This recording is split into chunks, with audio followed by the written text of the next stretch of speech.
So good morning all. आज है शायद डे 4। तभी हम बनारस में हैं और फ़िलहाल तो हॉस्टल रूम में हैं। सुबह 5 बजे 4 बजे उठ के जाना था अस्सी घाट, पर पिछले दिनों हम ट्रेन में सोए नहीं थे ठीक से, तो अभी नींद खुला ही नहीं।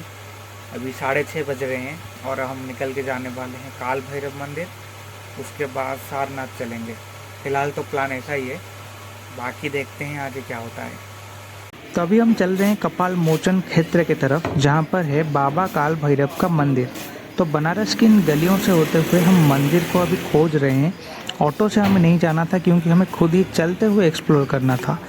थोड़ा सा ढूंढने के बाद हमें मंदिर मिल गया, परंतु वहाँ पर मोबाइल फ़ोन वगैरह अलाउड नहीं था।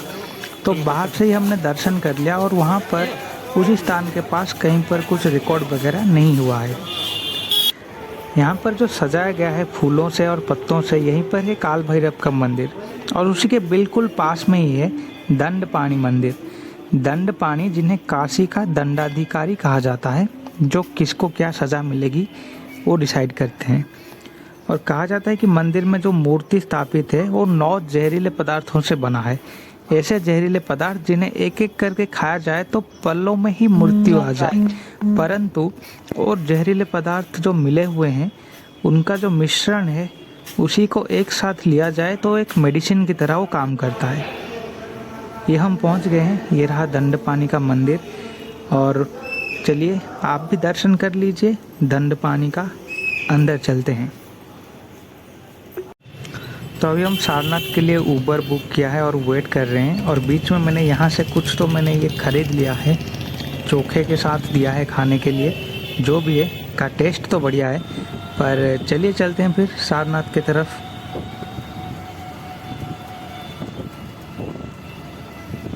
तो सबसे पहले हम जहाँ पर आके पहुँचे वो स्थान था ये गौतम बुद्ध का इतना विशाल सा एक मूर्ति, जो 84 फुट का उच्चता के साथ खड़ा है। यहाँ पर पास में ही एक मंदिर है और बुद्ध का बहुत सारे मूर्तियाँ भी इस उद्यान में बनाया गया है, जिसमें से ये मूर्ति सबसे ऊंचा है, जिसका हाइट लगभग 84 फीट है और इसे बनाने के लिए करीब 14 साल लगे थे।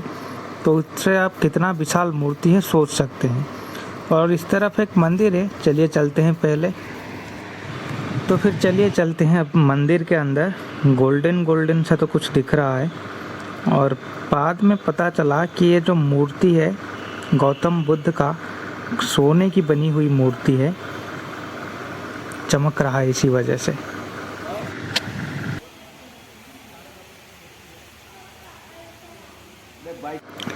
तो ये रहा मंदिर, बिल्कुल जैसे सारे बुद्धिस्ट मंदिर होते हैं बिल्कुल उसी तरह से ये एक स्ट्रक्चर बनाया गया है।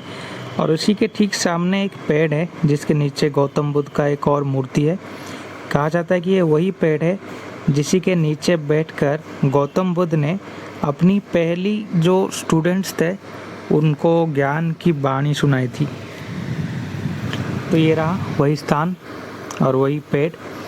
फिर वहाँ से हम लोग वापस आ गए और चलने लगे रास्ते के दूसरे तरफ अवस्थित सारनाथ म्यूजियम में।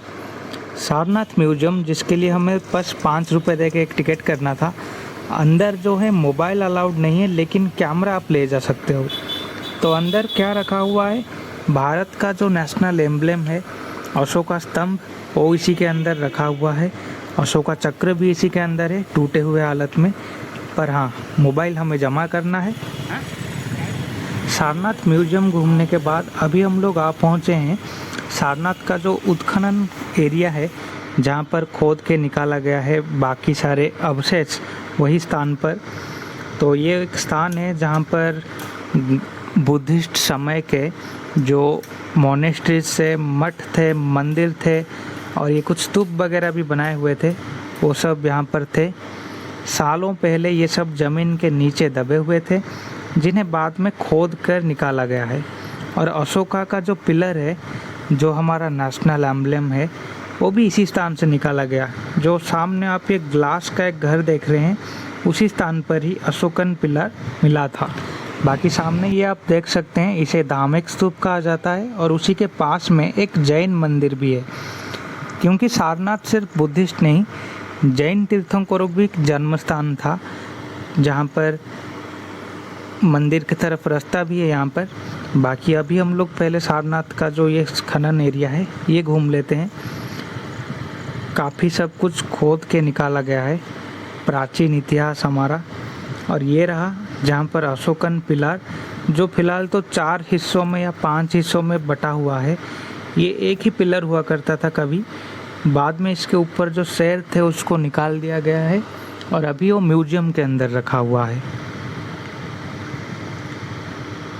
बाकी आप देख सकते हैं ये कितना छोटे और सूक्ष्म काम किए गए हैं।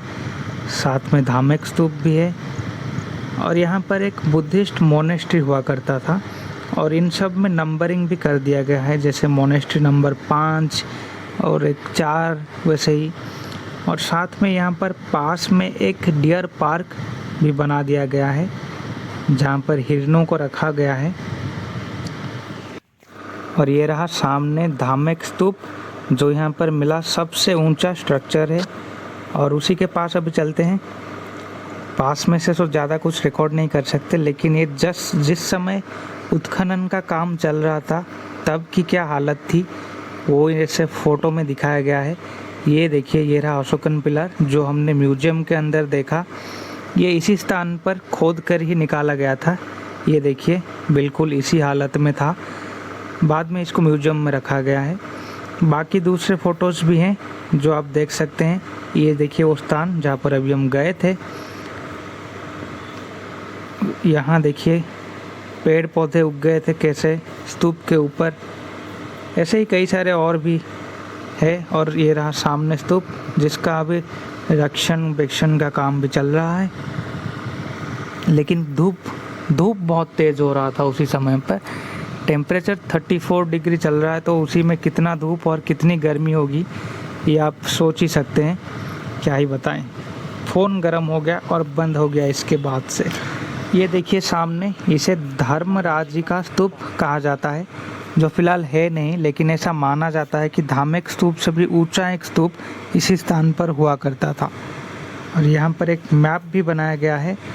और ये देखिए धार्मिक स्तूप इतना बड़ा है और यहाँ पर उससे भी बड़ा था। और ये बिहार, बौद्ध बिहार बनाया जाता था ना, तो उस समय का ये बौद्ध बिहार है। ये देखिए कैसे छोटे छोटे रूम्स भी बनाए गए हैं, बीच में एक बहुत बड़ा सा हॉल भी है।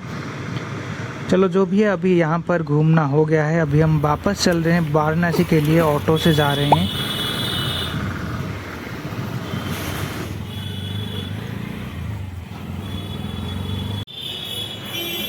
अभी दोपहर के 12:30 बज रहे हैं और हमने यहाँ एक दुकान में डोसा ऑर्डर किया है। 35 रुपये के हिसाब से काफ़ी बढ़िया है। तो अभी दोपहर के 2:30 बज रहे हैं और चंदन अपना बैग लेके निकल पड़ा है, क्योंकि उसका तो ट्रेन टाइमिंग हो रहा है। लेकिन हम अभी यहाँ पर और 2 दिन रुकने वाले हैं और एक्सप्लोर करने वाले हैं बनारस को। तो उसको बाय बोल के हम अभी आ गए हैं गडोलिया चौक की तरफ। ये आप नंदी स्तंभ देख पा रहे हैं, जहाँ पर आपको ये दिखेगा समझ लेना वही गडोलिया चौक है। तो यहाँ से अभी हमें सीधा चलना है घाट के तरफ। सीधा यहाँ से बाएं जाने से आएगा मंदिर, लेकिन सीधा जाने से आएगा दशाश्वमेध घाट। और अभी हमें उसी घाट की तरफ चलना है। और ये रहा मार्केट, गडोलिया का जो मेन मार्केट है, जहाँ पर बहुत सारे दुकानें आप देख सकते हैं। यहाँ से अभी सीधा चलने से दशाश्वमेध घाट तक रास्ता गया है। और ये रास्ते में एक बृहस्पति मंदिर है, काफ़ी प्राचीन बृहस्पति मंदिर है ये। लेकिन अभी हम दोपहर के टाइम में आए हुए हैं, तो मंदिर तो बंद है। नहीं तो कल शाम को यहाँ से जा रहे थे तो काफ़ी बढ़िया आरती भी चल रहा था।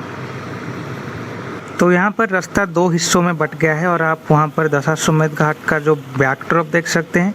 लेकिन हम अभी इसी रास्ते से चल रहे हैं।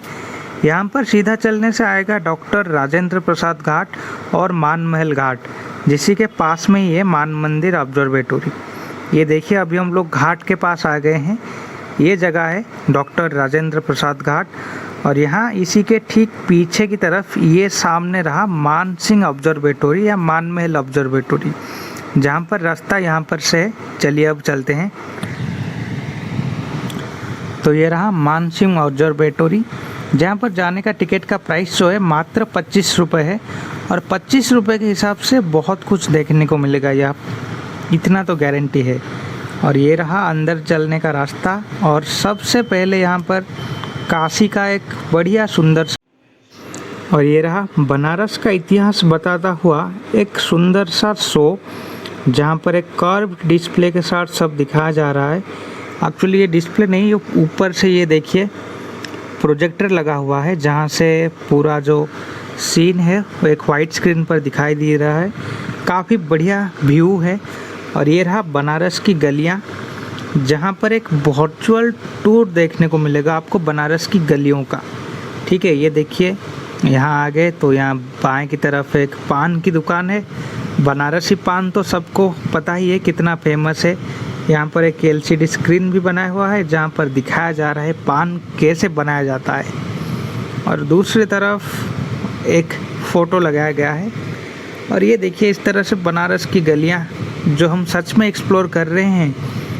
तो इसी स्थान पर आप उन गलियों का एक वर्चुअल एक्सपीरियंस या वर्चुअल टूर भी ले सकते हो। जैसे बनारस की गलियां संकरी होती है, बिल्कुल वैसा ही बनाया गया है। लेकिन ये आगे आवाज़ कौन सी आ रही है, चलिए देखते हैं। और ऐसे ही घूमते हुए मैं पहुंच गया एक ऐसी जगह पर जहां पर चल रहा था एक लाइट एंड साउंड शो। अभी आप देख सकते हैं जो भगवान का वामन अवतार हुआ था उसी के बारे में अभी यहाँ पर बताया जा रहा है। और पूछने पर पता चला कि 3 बजे शो आरंभ हुआ है और मात्र 2 मिनट ही हुए हैं और इतने लोग आए हुए हैं जो लोग बैठ के शो देख रहे हैं। तो हम भी चलिए बैठ जाते हैं कहीं पर अच्छी जगह देख के।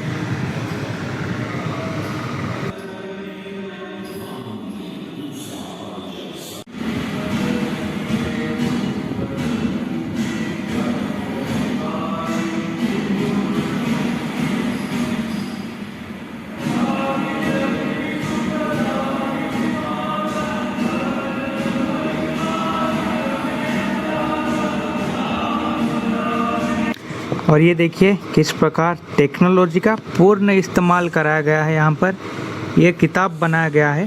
किताब की बस एक फ़ोटो फ्रेम जैसा ही है, लेकिन यहाँ पर टच करने पर जिस भी किताब पर हम टच करते हैं उसी के बारे में सारे डाटा वगैरह जो है वो यहीं पर ही शो होना स्टार्ट हो जाते हैं। ऊपर प्रोजेक्टर लगा हुआ है यहाँ पर भी और नीचे सब दिखाई दे रहा है काफ़ी बढ़िया से।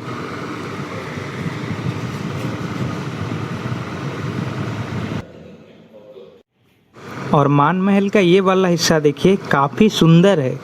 और यहाँ पर ऊपर जाने का लिए सीढ़ी भी है और ऊपर मान मंदिर के छत पर एक जंतर मंतर भी बनाया गया है, जहाँ पर हम ऐसे सूर्य को देख के टाइमिंग जैसे बताते हैं उसी तरह कुछ है। और ये हम आ गए हैं मान महल के छत पर। यहाँ पर आप देख सकते हैं कि जंतर मंतर के ऐसे ही कुछ हिस्से, जैसे कि ये वाला एक कोई दर्पण लिखा हुआ है, ओके, चक्र, तो इसके ज़रिए सूर्य के जो रोशनी आएगी उसी हिसाब से कुछ मेजरमेंट वगैरह कर सकते हैं। इसी प्रकार और भी बहुत सारे इंस्ट्रूमेंट्स हैं यहाँ पर देखने के लिए। ये देखिए इन इंस्ट्रूमेंट्स पर किस प्रकार से स्केल भी बनाया गया है। काफ़ी छोटे बड़े हर तरह के लाइन से स्केल्स बनाया गया है, पूरा ऊपर तक है। तो अभी हम बनारस की गलियों में वापस आ गए हैं और अभी के लिए वीडियो में बस इतना ही। मिलते हैं अगले पार्ट में। हर हर महादेव।